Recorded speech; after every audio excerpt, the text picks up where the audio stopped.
الحمد لله والصلاة والسلام على سيدنا محمد وعلى آله وأصحابه أجمعين اما بعد۔ اللہ کے حبیب صلی اللہ علیہ وسلم کی زندگی انسانی زندگی کی کامیابی کی بنیاد ہے، تو آپ علیہ الصلوۃ والسلام کی زندگی کا ایک پہلو گھر کی زندگی، ازواجی زندگی۔ ایک اچھا گھر ایک اچھے انسان سے ہو سکتا ہے، اچھے گھر اچھے انسانوں سے بنا کر۔ انسان اچھا ہے تو گھر کچا ہی کیوں نہ ہو، وہ گھر آباد ہے، اور گھر سونو چاندی کی زیورات سے تجوریاں بھری ہوئی کیوں نہ ہو، گھر کا انسان اچھا نہ ہو تو وہ گھر اجڑا ہوا ہے۔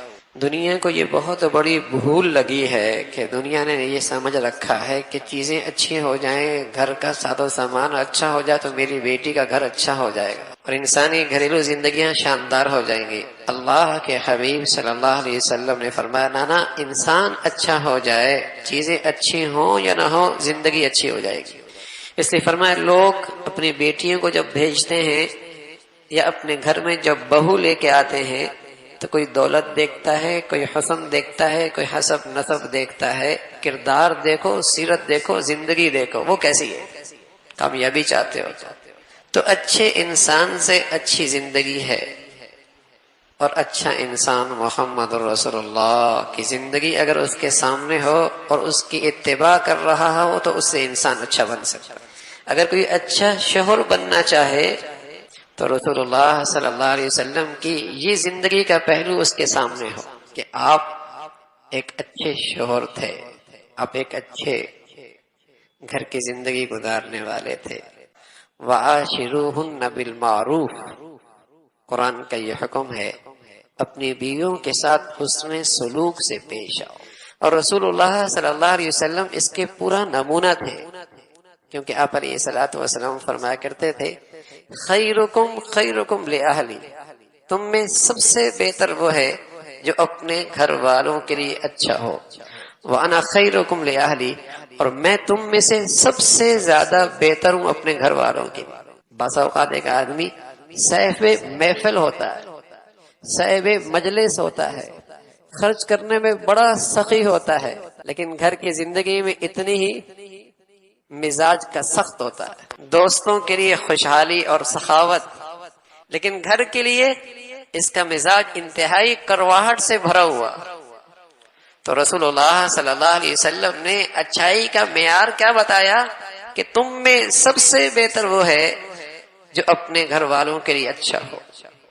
ایک عرب خاتون اپنے شوہر کی تعریف کرتی ہے، کہتی ہے، میرا شوہر بہت زیادہ گھر میں ہنسنے والا، باہر بہت خاموش، کوئی چیز مل جائے تو لے لے اور کوئی چیز نہ ملے تو سوال نہ کرے۔ اپنے شوہر کی تعریف کر رہی ہے، اور بس اوقات کیا ہوتا ہے، یہ ساری مسکراہٹیں اور سارا ہنسنا دوستوں میں تقسیم کر کے آ جاتا ہے، اور گھر میں آتا ہے تو ہمیشہ 12 بج رہے ہوتے ہیں، پیشانی پہ بل ہے، طبیعت پہ گرانی ہے، مزاج میں سختی ہے۔ تو گھر کی زندگی اللہ کے نبی صلی اللہ علیہ وسلم کی کتنی خوبصورت ہے اور کتنی بے تکلفی کی زندگی ہے۔ آپ علیہ الصلوۃ والسلام گھر میں کیسے رہتے تھے؟ بس اوقات اپنی اہلیہ سے کہتے، جہاں تم نے پانی پیا ہے نا، نشان لگاؤ، میں بھی وہیں سے پانی پیوں گا۔ حضرت عائشہ فرماتی ہے، میرے نصیب جاگے کہ اللہ نے مجھ پہ بہت بڑا انعام فرمایا کہ جس دن رسول اللہ صلی اللہ علیہ وسلم کی وفات کا دن تھا، میری باری بھی تھی، گھر بھی میرا تھا، اور حضور علیہ الصلوۃ والسلام کے لعاب کے ساتھ میری لعاب مل گئی، اور یہ آپ کا دنیا سے جاتے ہوئے سب سے آخری غذا تھی۔ حضور علیہ الصلوۃ والسلام میرے گھر میں ہیں، بیمار ہیں، اور میری گود میں بیٹھے۔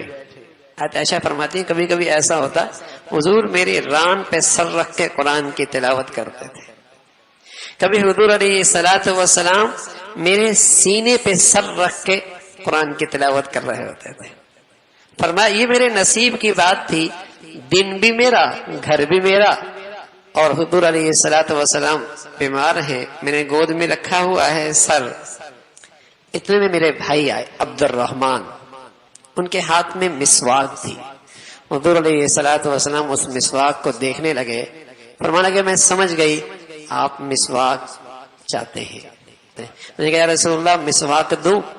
فرمایا ہاں، سر ہلایا۔ فرمایا چبا کے دوں؟ فرمایا ہاں چبا کے دوں۔ میں نے چبایا اور حضور علیہ السلام نے اس سے مسواک فرمائی۔ تو میرے نصیب ہیں کہ آپ دنیا سے تشریف لے کے جا رہے تو میری گود میں، میرے گھر میں، اور میرا لعاب، آپ کی زندگی آخری چیز جو آپ کے منہ میں گئی وہ میرا لعاب گیا۔ تو حضور علیہ السلام اس انداز کے بے تکلفی اپنے گھر کے اندر اختیار کرتے تھے۔ اگر آپ بھی اس طرح کے مزید بیانات سننا چاہتے ہیں تو ہمارا channel the way of Islam official subscribe کریں۔